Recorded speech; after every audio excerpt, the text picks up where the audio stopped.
everyone, I'm Courtney Kibitza with Stahls TV and welcome to 6 Steps to Growing Your Apparel Business with Email Marketing. Did you know that email marketing yields a return of investment of 4,300% for U.S. businesses? It's one of the most used channels for businesses and one of the ones that they receive the highest return on investment. So today, we're going to talk a little bit about email marketing, and I was actually surprised to see that a lot of you, when we launched the poll earlier before the class started, aren't using email marketing because it's very easy to create and it obviously creates this high return on investment. So the goal of this class as we're diving in is going to be to give you 6 steps to get started in email marketing. We're going to talk about some ideas for content and things that you can do to help generate ideas and plan an outline, and then how to plan frequency, get started, and send these emails so you can begin creating successful campaigns for your business and for your customers and really engaging with them. When it comes to email marketing, I'm sure a lot of you are familiar with what email marketing is. I'm sure you've received hundreds of them almost in your inbox today between personal and work emails, or at least it feels like it. It was surprising actually in preparing for this class. Yesterday I got an email from Entrepreneur that told me, had an article in it about email marketing being alive and very much still being used by businesses. And I was surprised to see that the article stated that 200 million emails are sent out every minute of every day. And the reason they're sending so many of these is because they're easy to create, because they get to the customers that you want them to get to, and they're a good way to stay, for inexpensive way to stay in front of your customers and get promotions out there and just engage with them more in a different means. And so what they found in that same article actually was that 91% of customers want to receive emails from companies that they work with, and 72% of those same U.S. adults actually prefer to be contacted by companies by email. So it was just a really interesting study, but it really shows how emails are very much alive and something that we should be doing as businesses to connect with our customers and to reach them. And it's going to continue to grow, I think, as years continue to go on. So let's dive in a little bit now to the 6 steps to creating an email marketing campaign so you guys can get started. I'm going to head to my computer so we can go through the presentation and walk through the steps together. So the first step as you're getting started with email marketing, of course, as with anything, is to always define your audience. So you want to make sure you know who you're talking to before you just start making emails with promotions and specials and sending them out.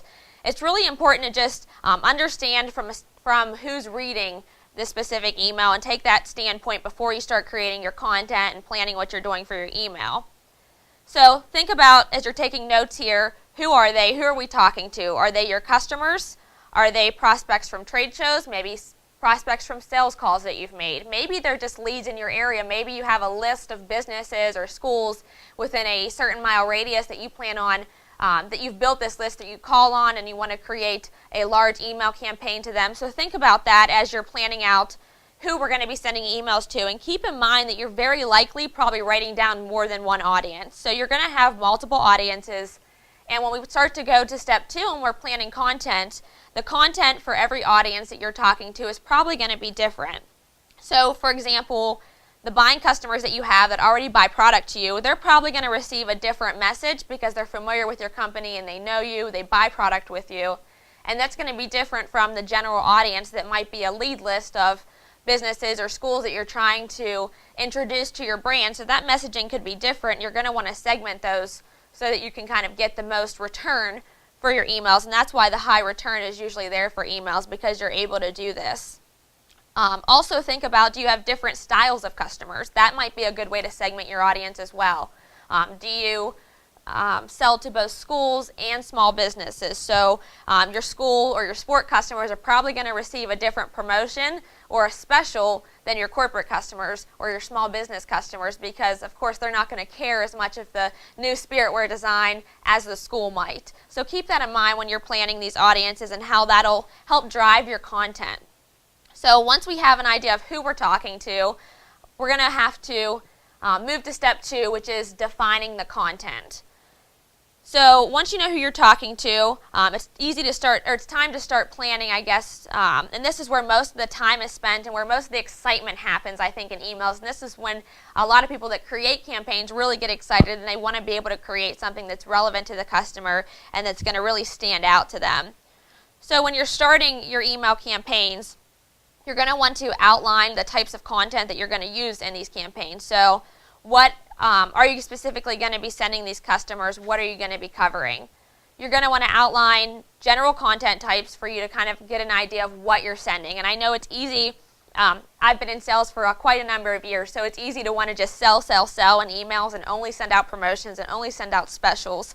But it's important that we try to mix in other types of content as well that are helpful and that are informative, so maybe some new trend ideas or new garment styles, and just really educating your customer more than just saying, buy this, buy now, and just trusting that as you continue to build trust as a supplier that stays on trend and that's top of mind, and that's going to help drive the sales long term for you. So it's kind of something to keep in mind when you're planning content. You're not just offering specials, although that's definitely a key thing you want to write down as you're thinking about what to include in content.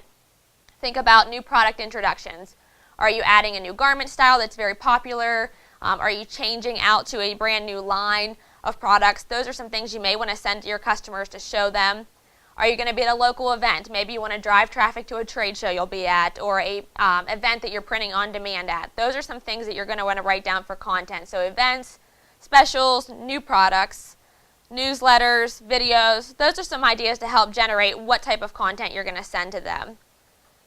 The second point, and the first one on my slide up here that I think is very, very important when you're planning content, is thinking about what does the customer want to see.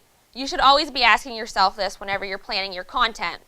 And you want to focus on what's actually best for them rather than what's best for you as a business. So what do they want to see? Yeah, you may really love this new apparel style, or you may really love this design, but is that really what the customer wants to see in this email? Just keep in mind that anytime you're sending email, you want to make sure it's relevant to them as well. So what do they want to see? Is it actually relevant to that customer? And that goes back to defining your audience and understanding who they are and what they want to see. So your sport customers are probably not going to want to see the latest in your corporate apparel designs. So that's not relevant to them, and that's not something really that's worth your time sending to those customer base. And just keep in mind that if the email is not useful, then they'll probably delete it. So it's a waste of time for you to even send it. And I know we always like to think the more I can send, the better. And sometimes it's better to send content that's relevant to them, that makes them think, oh, this business understands me and knows what I want, rather than just keeps me on a general master list. So always make sure it's relevant and make sure it's something that they're going to want to open and they're going to be interested in. Always keep your message short and concise is another thing that's on my list here. So is your message short and concise? If you've ever watched any of my Stahls TV class or talked with me, I'm always a big fan of short and concise messaging and just getting to the point and moving on. And I think that's really important for email campaigns. So always keep in mind that when you're creating copy or ideas, I know there's a lot of information you want to give into an email, but it's really important for you to keep it short. Start with a key element like maybe a headline or a quote or a question, something that really engages them, and then link away to the rest of the content that you're going to want to share with them. So you don't want to spew a ton of information to where they don't need to click through to your website or contact you for more information. And that we'll talk about a little bit with a clear call to action. So with call to action, and as we're directing people from our messaging, which is either a question or linking away, we want to make sure we're developing a very clear call to action for the email. So this is usually, if you're looking at an email campaign, the call to action is usually that thing that says, contact me for more information, click this link to buy more, watch this. Those are things that you're going to want the reader to do, and you want to make sure you just have one of those. So you shouldn't have click here to place the order, or call to get more information, or read more here. Those shouldn't be 3 links together. You need to make it clear what you want them to do. They're either going to place an order online, or they're going to give you a call to place an order if that's the key thing you want them to do and why you're driving them to the email. And that would all go, something you would be linking away to. Some other things that are good content tips and tricks that I like to share with people is to treat your customers and subscribers like they're VIPs. So you want to make sure you've got, for your customer base, as you're planning content for them and you're thinking, oh, I want to share with them this new product, or I want to share with them this new special. Try to create your headline, your messaging, and your content in a way that it presents the product to them as a exclusive look or an exclusive sale. You've probably likely seen over the last year or two a frequent number of emails coming from retail companies that say friends and family only, and I always think I'm not really that big of a shopper at your store, so I'm probably not considered friends and family only, but it creates that exclusive sale that only you have access to. So how can you leverage this VIP premium exclusive content in your email campaigns? Another tip that I love is being able to show some personality. So very recently, over the last few months, we've started to see emojis, which are those beautiful smiley face icons that are showing up in text messages and on social media, and we're starting to see them integrate into emails so they're able to show some more personality and kind of humanize your brand. So if that fits with your brand and your customer base, be able to show your personality to them even through emails in that way. So always before you're planning your content and when you're thinking of things, remember to write down these 3 questions. If you're writing your content, is it relevant to them? Is it something they want to see? And is it short and concise before you move on to your next step to where you're sending and planning and preparing your emails for your customers, and that'll help set you up for success when it comes to content. So we have our content created. The next thing we always want to do is develop a frequency or a set of goals that we want to establish for the email campaigns. Frequency is important. So you want to develop a schedule that's going to fit both you and your customers. So don't overcommit. If you want to send out 3 emails a week, that's a lot of content that has to be prepared, and so you need to make sure you're having a schedule that fits on what you can do or what your staff can do, and that creates a timeline that allows writers to write content if you have that, designers to create the design, or even just for you to plan it yourself if you're using an email marketing service that we're going to talk about a little bit later, which helps simplify a lot of this creation of emails, sending of emails, and tracking them as well. So always create a timeline, schedule that fits your business as well as your customers. I recommend when it comes to email frequency, at least once a month is probably a good starting point that I think is safe for companies that don't have a dedicated marketing team that can dedicate a lot of time and focus to this. But you don't want to be careful not to skip multiple months so that you're only showing up every few months and maybe showing up in their spam box on their email or not staying relevant enough. At that point, I know a lot of businesses, they will send emails only when they have a promotion. So if your top 4 seasons are back to school, Christmas, maybe spring season, and something in the summer, and you're just sending an email at those 4 times, it's really too much time in between. That's only once a quarter, so you're not really staying on top of mind enough to make it frequent. But on the flip side, you always want to remember that content first. So if the only content you have that's valuable to your customers is specials, then you don't want to just blast out unimportant content. So that's where you need to really backfill with some more education things, new products, educate them on certain style trends and things. And that just helps keep you as a business, as somebody who's just really trendy and kind of on the leading and cutting edge for ideas. So always make sure content first. We'll make sure we get that important thing in before you just start planning out tons of emails or skipping months. So once a month, and you'll be set for that as well. Also with frequency and goals, I just want to touch on one more point before I move to step 4, is to make sure you're planning far enough ahead for promotions. So if you do have those 4 times a year promotions, or maybe they're 12 times a year, make sure you're planning far enough in advance so that you're not missing the mark. If people start buying Christmas products the week before Thanksgiving or the week of Thanksgiving, you don't want to send an email out December 12th because you've already missed a lot of that buying time. So plan ahead to make sure you're set up for success with just scheduling certain promotions. Okay, set our goals, we set our frequency, we have our content, and the 4th step is going to be the one that scares most people, and is where a lot of people, when it comes to email marketing, stop and get very hung up because they're not sure where to move to.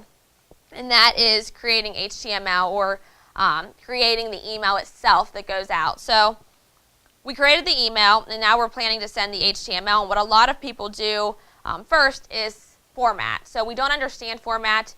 Well, if you don't understand format, then it's easy to want to just kind of attach a quick HTML file and a bunch of images to a message and then click send. You also might want to just hurry up and copy and paste all the code in an email and click send. And neither one of those work. So you can't just copy and paste the code. You can't just put the HTML file and a bunch of really pretty images into an email and click send. That's not the most successful format. The most successful format is going to be to use a blend of text and HTML. And the reason for that traditionally has been because if your recipient can't see the HTML image where they can see all those pretty photos, there's still some text, and this is usually on mobile devices, there's still some text that's going to show up so they can get the message. So if the message is save 20% on your next order, although they're not seeing the picture of the garment that you may have created for the content, they're at least still going to be able to see that they're going to save 20% and hopefully click through. So that's why that makes it a successful format. Now, if you're not a coding expert, and so as I'm saying things like HTML and text, a lot of you may have zoned out and you may be thinking, I'm not really sure where this goes. This is where I stop. This is why I don't do email campaigns.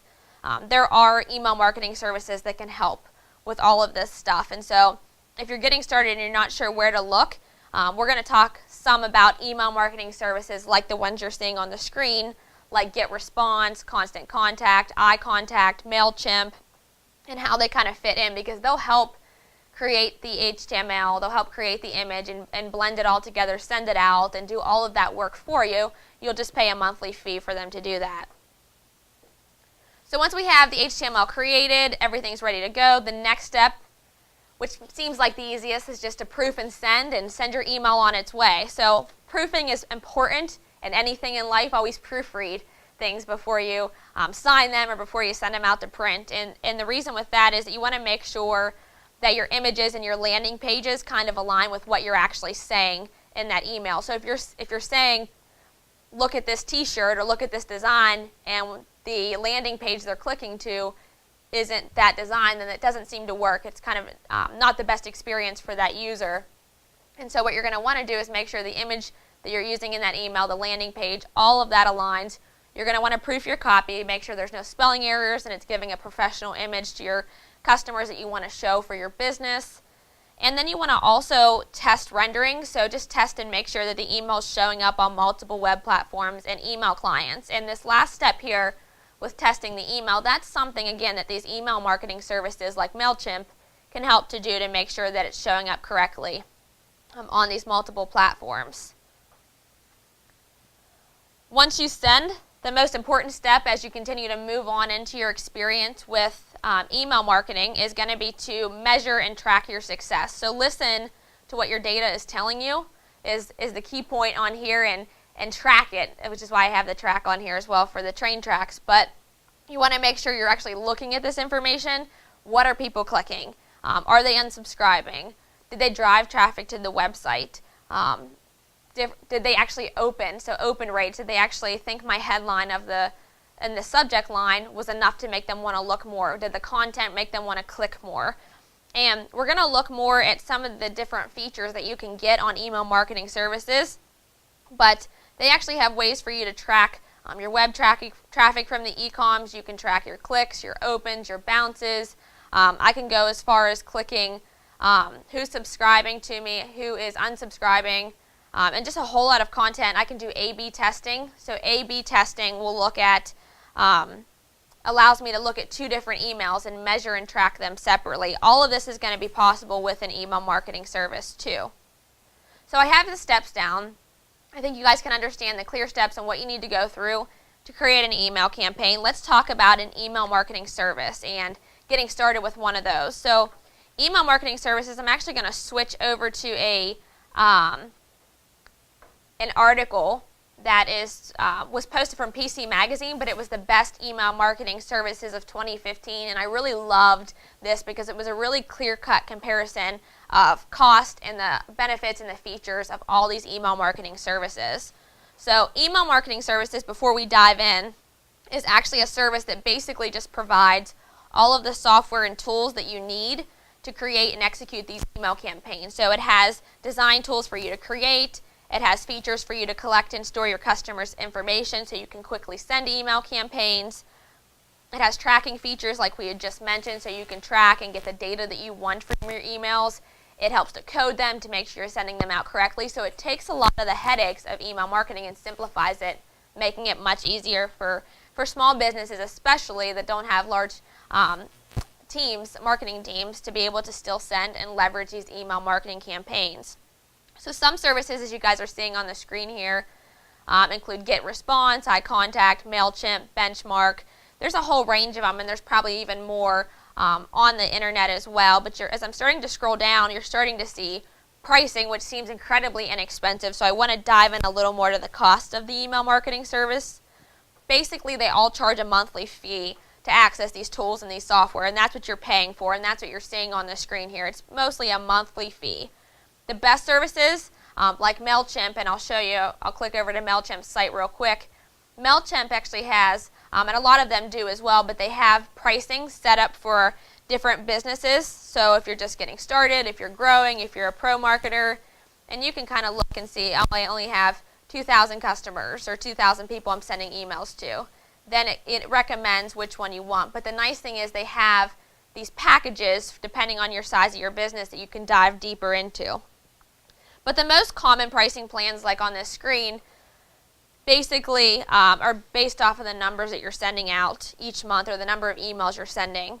So they range pretty much from $10 to $15 to send 500 emails. And then it can go upwards as much as $90 to $300 if you're sending more like 25,000 emails. So it just depends on the number of subscribers you have that you're sending your emails to. And as you, of course, begin to increase your economy of scale and get more subscribers, then you may want to look at maybe hiring somebody in-house to do your emails. But this is a great way to get started. So this will help give you an idea. I'm going to scroll through some of the just some of the different features you guys can see on here. I'm going to use MailChimp as my example. But MailChimp, some of them have free trials, they have money-back guarantees. Image libraries are very important if you're planning on using their images and help creating them online from their designers. They have email templates. Most of them have email templates you can start from. So if you're not a huge designer and you're not into getting into creating your email campaigns, that'll help as well. They all have tracking, support, allow you to have analytics, and then A/B testing, even down here at the bottom is what you're seeing. I had mentioned where you can actually test two different campaigns to see whether or not one's more successful than the other. So this helps give you some ideas of some of the features you can get. Of course, this was from PC Magazine, so if you just go to pcmag.com and search for the best email marketing services, you can find this tool as well to kind of review if you're looking to get into choosing one and reviewing them on what's best for your business.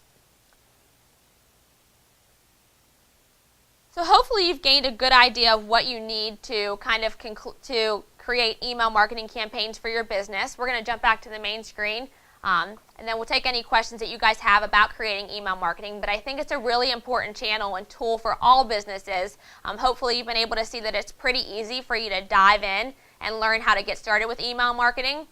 After you get started, there's a whole lot of things that you can do to move into more advanced techniques with email marketing, but I think it's good to dive in, get started with a service of some sort, and really start to expand what you can do in your business and what your customers are seeing. Have I got any questions, Joe or Karen? Okay, great. Looks like we have no questions, so I'll go ahead and let you guys get back to your business. This has been a Stahls TV presentation. Thanks for watching.